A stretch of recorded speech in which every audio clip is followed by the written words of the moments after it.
Okay, well then let's go, while we're on this deeper subject, and let's talk about the nature of evil. I've been working on a series of videos, and I've been talking to other guests, all the guests that have come on the show so far, about the nature of evil, because I've done this video series on the nature of orcishness and the nature of evil there. So I would be interested to know, from, if you're talking about, from an Indian perspective, like its nature of evil, how that's represented in fantasy. How did you choose to represent that? Because I did notice, as I was reading that first chapter and then also these other articles on the Radiant Citadel, that there's this force that could be other things in all the different adventures. I don't have access to those, but this kind of natural force, the keening, Keening gloom. Yeah, yeah. It's a that right here. Right. It's the massive ethereal cyclone. Correct. So that seems to be a non-personified threat.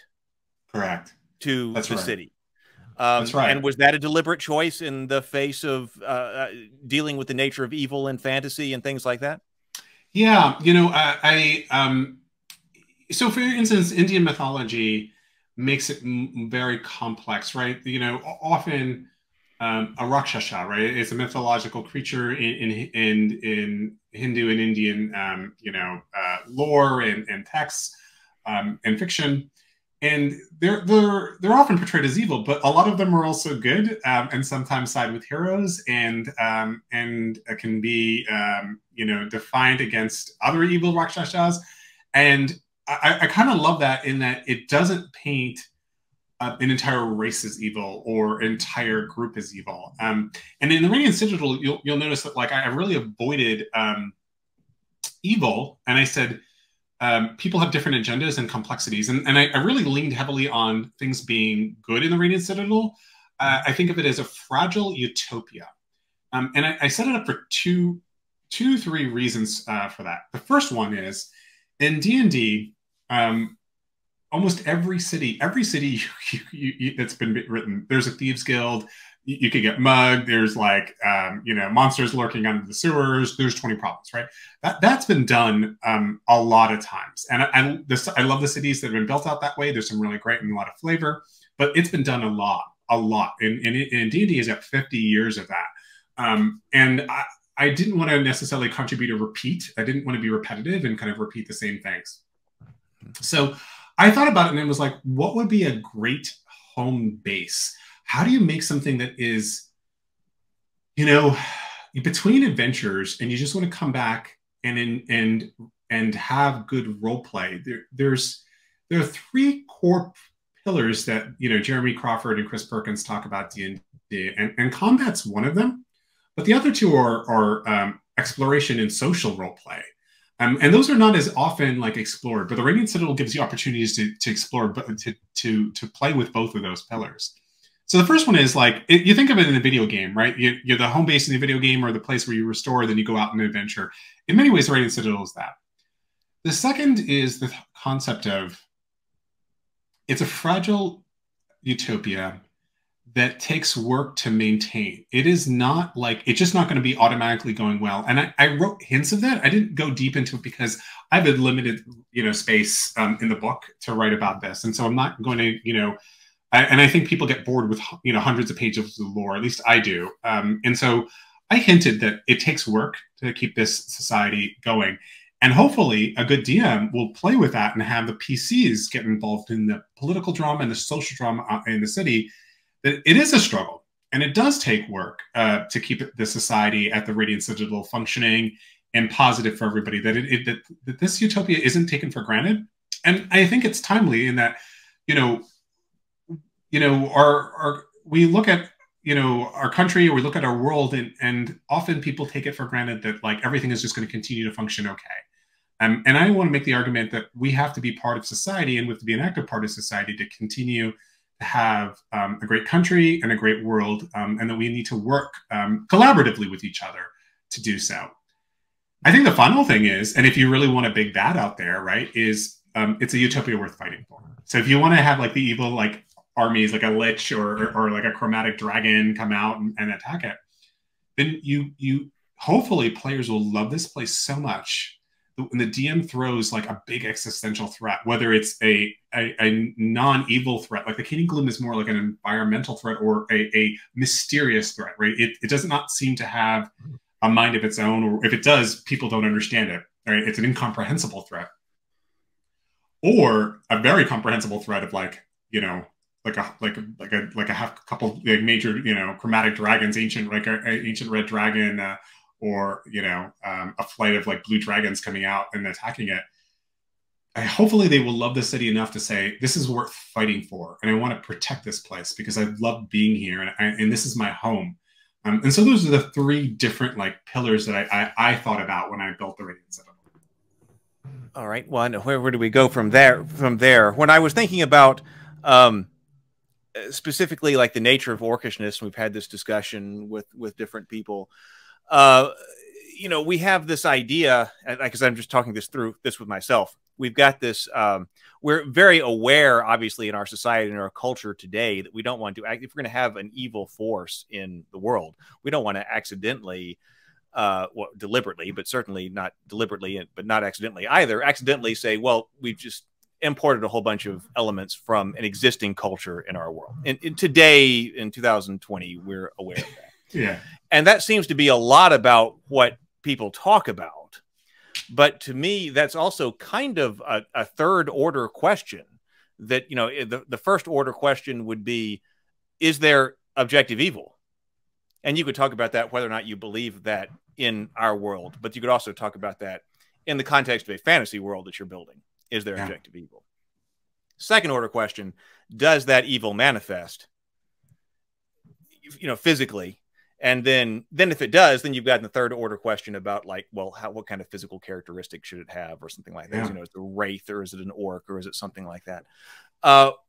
So you said that in Indian mythology, you don't have, you talked about different things that could be evil, but they might ally with humanity or back and forth and stuff. Yeah. Do they have an objective evil that do they have objective evil, and then do they have it manifest? Yeah, I mean, you know, I want to be careful about answering that because I think different people have different like perspectives on that. I would say that like certainly. It's not clear cut, right? Ravana, which is you know a Rakshasa lord, and he was very important. Also paid respect to Shiva, one of the good gods, or one of the gods that were, you know, one of the most important gods in Hindu mythology. And he would actually he was a very strong follower of Shiva, and it's wild because he's also like one of the main, you know, villains in Hindu mythology. And so that's a huge contradiction, right? Like this villain is actually paying incredible respect to what is a heroic godlike figure, and that makes it very complex. And I actually find that complexity very interesting. To focus just on D&D worlds, right? Like I think it is interesting to have objectively evil things, but I think that they're most interesting when they're not like humans in general, but more like the actions of human being, you know, maybe trigger that, right? So like I'm not crazy about like an entire race being evil, but I don't mind like an individual going, hey, I am so greedy and so hungry for power and so fearful for death. I will sacrifice anything and everyone for that power. And in that pathway towards this monstrous descent, they turn into a lich. And then a lich is objectively evil, right? Like that individual thing is evil, but that's an individual choice by a humanoid to make consciously that choice, as opposed to like an entire race. I'm also okay with the idea of like deity or demonic figures being quite evil and then getting a following. But I think that following should be a mixed group of people, not like all orcs, but like, you know, like you can have a god of like defilement or something like that, right? And say that god of defilement draws a group of followers for some that speaks to something inside of each of those individual followers that desires it. Maybe it's fear. Maybe it's hunger for power. Maybe it's you know, envy. Lots of different things that might make them follow it. And I think that's much more interesting And I think you have a much richer campaign and story than being like, oh, all orcs are just now following this god of defilement, right? What is it? Then you've got like this incredible storytelling, because you kind of end the story when you say like all orcs are evil. It once again is when we talk about flattening characters into one dimensional. This is once again flattening into one dimensional. And you stop asking questions at that point. You're just like, well, they're all evil. That's great. Then I think like a variety of adventures is just like, what? Hey, these like, why is this like God, like, why are these like weird, all of these followers from different like walks of life? You've got a merchant there that's following this god, this evil god, and you've got like a princess that's following this evil god, and you've got like this orc warrior that was once a hero that's now following this evil god, and like what brought them together? I think the story potential blows up when you ask those questions. Well, that's an interesting way to go. Lou and I talked about evil being something that you do. So that's one potential way to go. You could say that, yes, there is objective evil in the world. And but the way that it manifests is only through actions, and what particular actions people choose to take. Yeah, I agree with that philosophically. I think that the evil is the actions that you do. That is not that you're inherently evil. I mean, as a person, that's how I think about it. I think in D&D, I think it's okay to have like non-humanoid, races, like a demon, right, or a god like figure, or a dragon be evil. I'm okay with that, right? Those are very far from real life things. But once you say like humanoid races becoming pure evil, that becomes a little bit different. I think where I like larger than life entities like gods or demons or whatever being evil is that they are detached. They're almost like forces of nature. It's like if you gave the Keening Gloom, if you did decide it had a mind of its own, then that would be like, great. It is this super massive ethereal cyclone is evil, and it's a force of nature. And that's it's almost incomprehensible, and its evil is incomprehensible. And I think that's a viable and potential story element if you want to embrace that. Yeah, I've been thinking about say, assuming that you do believe in objective evil, which I'm not even sure that I do.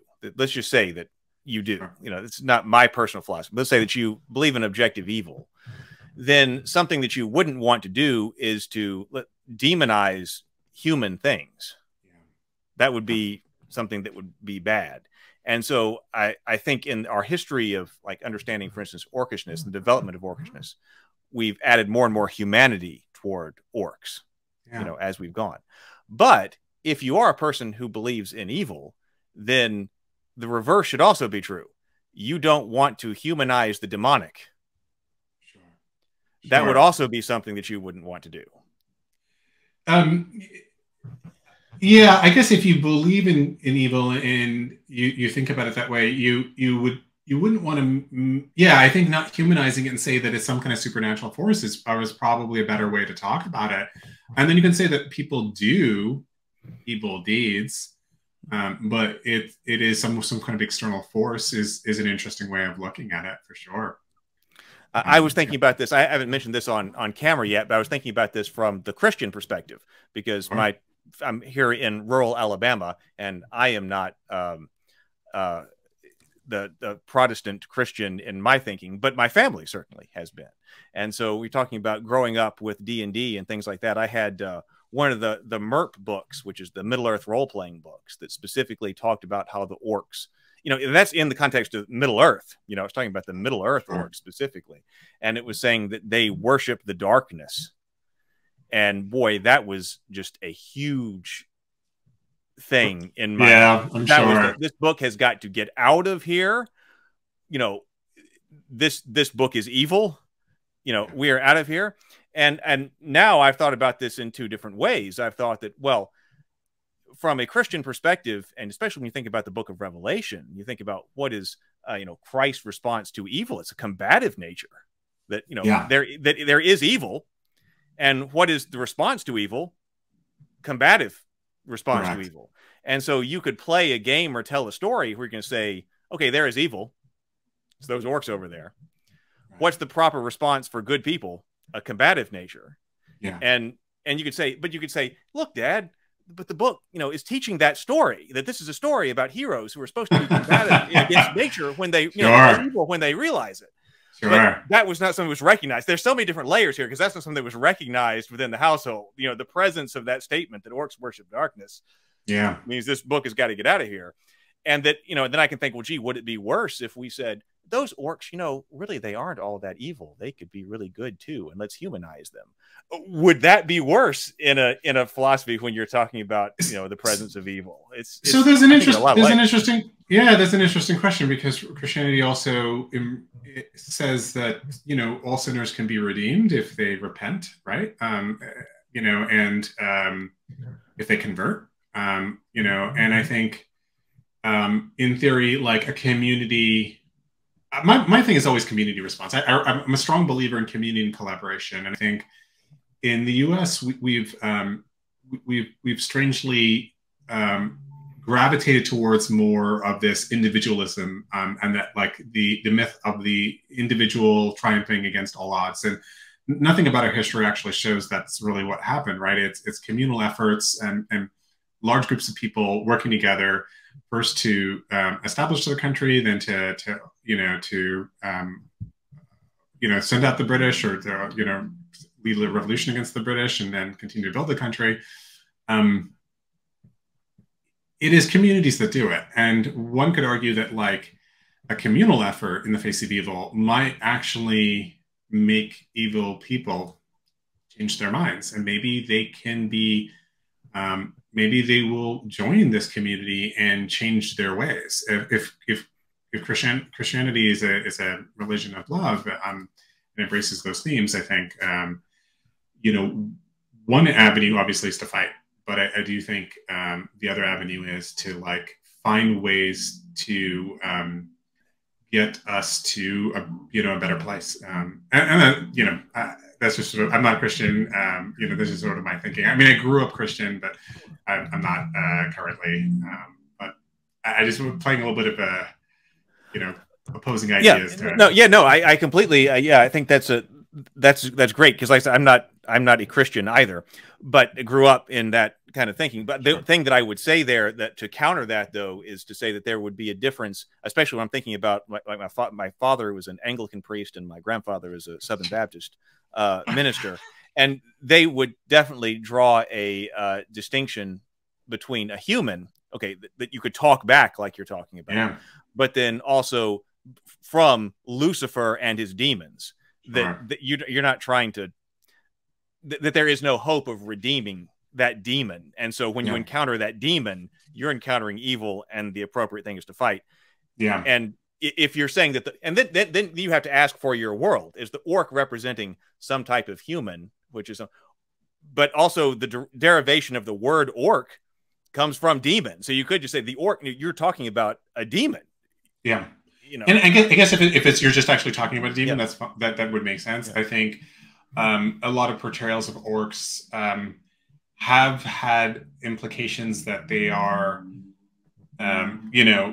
it feels like it is, non-white races that are adversarial to Western European races, and that does feel like it is an analogy for Western European conquering or overthrowing of non-white races. And it does go back to the history of how non-white races are often portrayed in white media.